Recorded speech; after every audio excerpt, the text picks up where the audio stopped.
BRS కార్యనిర్వాహక అధ్యక్షుడు కేటీఆర్ తనపై ప్రచారం చేస్తున్నారని ఎమ్మెల్యే వివేక్ ఆరోపించారు. తన భవనం 111 జీవో పరిధిలో నిబంధనల మేరకే ఉందన్నారు. కర్ణాటక వాల్మీకి కేసులో డబ్బులు ట్రాన్స్ఫర్ అయిన V6 బిజినెస్ సంస్థకు తనకు ఎలాంటి సంబంధం లేదని వివేక్ అన్నారు. వాస్తవాలను కనీసం పరిశీలించకుండా తనపై బురద జల్లేందుకు కేటీఆర్ ప్రయత్నిస్తున్నారని విమర్శించారు. నేను అన్ని వ్యవస్థలు సరైన పద్ధతిలో నడిపించుకుంటూ ఎవరి భయపడకుండా నేను ముందుకు వెళ్ళడం జరిగింది. 111 జియోలో కూడా మా ఫామ్ హౌస్ ఏదైతే ఉందో కాంపౌండ్ వాల్ గురించి చాలా ఆయన్నే సోషల్ మీడియాలో విపప్ చేస్తున్నాడు.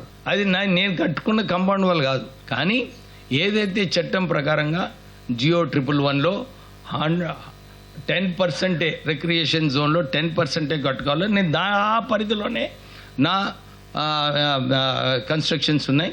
ఆయనను ఛాలెంజ్ చేస్తున్నాను.